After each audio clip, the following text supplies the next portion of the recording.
A special televised meeting of the New York-based Council on Foreign Relations provides a window to the real story. The speaker, Vice President Dick Cheney, takes a question from David Rockefeller. Vice President, I just enjoyed so much your whole speech, but I was particularly pleased that you gave such a strong endorsement for the free trade agreement for all the Americas, subject that has been of great concern to me for many years, and particularly recently, and I think it's absolutely essential for the strength of our economy. Rockefeller's role in the drive for an FTAA was a lot more central than he portrays. Rockefeller cultivated Latin American leaders who could be counted on to support such a proposal. Both the 1994 Miami Summit and the FTAA proposal were conceived and nurtured by a Rockefeller-created network. Prominent among the organizations sponsoring the Miami event were the Council of the Americas, founder and honorary chairman David Rockefeller, the Americas Society, chairman David Rockefeller, the Forum of the Americas, founder David Rockefeller, the Institute for International Economics, financial backer and board member David Rockefeller, the Trilateral Commission, founder and honorary chairman David Rockefeller. On a découvert l'existence d'un réseau, d'un groupe de commissaires européens, d'anciens commissaires, qui se cooptent dans une autre organisation, la Commission trilatérale, où ils s'échangent les postes. Organisation, ils appartiennent aussi au comité de direction du Bilderberg, ils se retrouvent dans ces conférences, et puis on les retrouve aussi, comme par hasard, dans les rangs de la banque d'affaires américaine Goldman Sachs, décriée comme on sait. Le fondateur de la commission trilatérale, le milliardaire américain David Rockefeller, avait exposé un jour très clairement son programme, c'était remplacer les gouvernements par le business.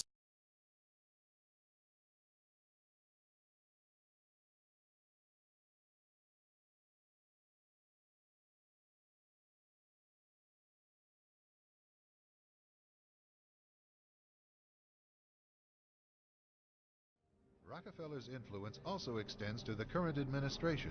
He was chairman emeritus of the CFR when Vice President Dick Cheney once served as a director, a relationship that Cheney concealed during his congressional career. It's good to be back at the Council on Foreign Relations. As Pete mentioned, I've been a member for a long time and was actually a director for some period of time. I never mentioned that when I was campaigning for re-election back home in Wyoming. The year is 1917, and Representative Oscar Callaway enters a disturbing statement into the U.S. congressional record. The statement reveals why J.P. Morgan interests hired 12 high-ranking news managers. The 12 were asked to determine the most influential newspapers in America. They were to figure out how many news organizations it would take to control generally the policy of the daily press of the United States.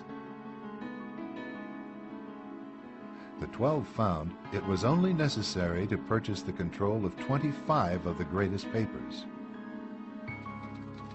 An agreement was reached. The policy of the papers was bought, and an editor was placed at each paper to ensure that all published information was in keeping with the new policy. Soon, that policy would be defined by a front group formed by J.P. Morgan and his colleagues. In fact, Morgan's personal attorney was founding president of the organization, the Council on Foreign Relations.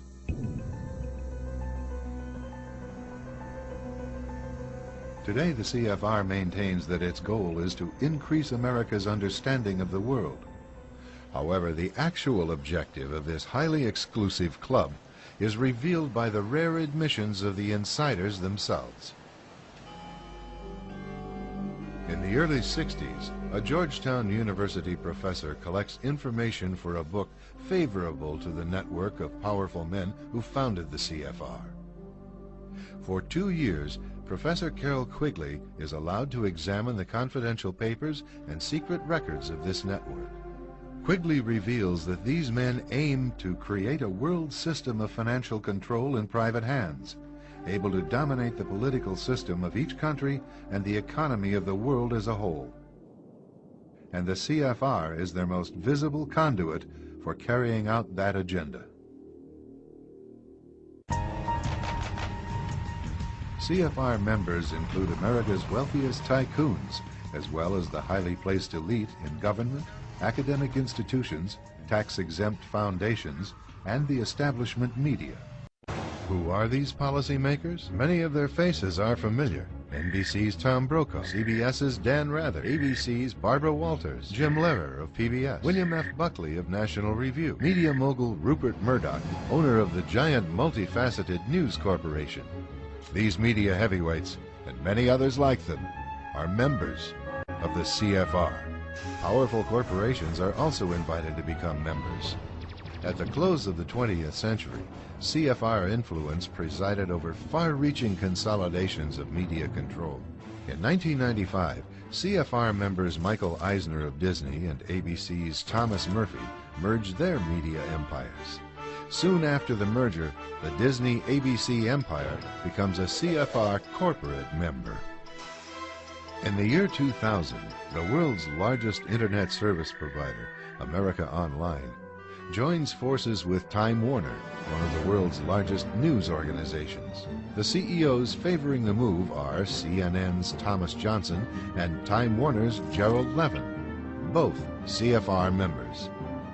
Once again, another media giant is created under the shadow of CFR influence.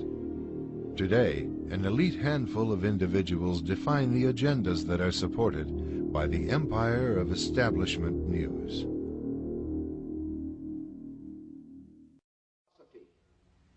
I believe in my heart of hearts the victory in 1998 is going to be good for Texas, and that's the most important thing about the campaign. Shouldn't we abolish the Federal Reserve and the CFR?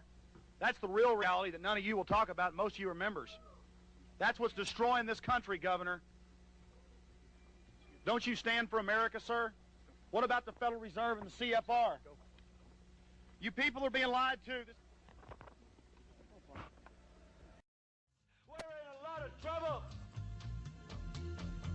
Because you people and 62 million other Americans are listening to me right now. Because less than 3% of you people read books.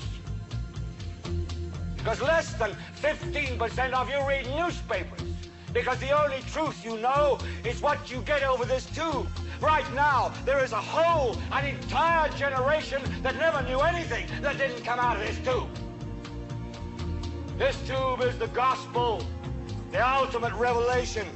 This tube can make or break presidents, popes, prime ministers. This tube is the most awesome goddamn force in the whole godless world. And woe is us if it ever falls into the hands of the wrong people. And when the 12th largest company in the world controls the most awesome goddamn propaganda force in the whole godless world, who knows what shit will be peddled for truth on this network.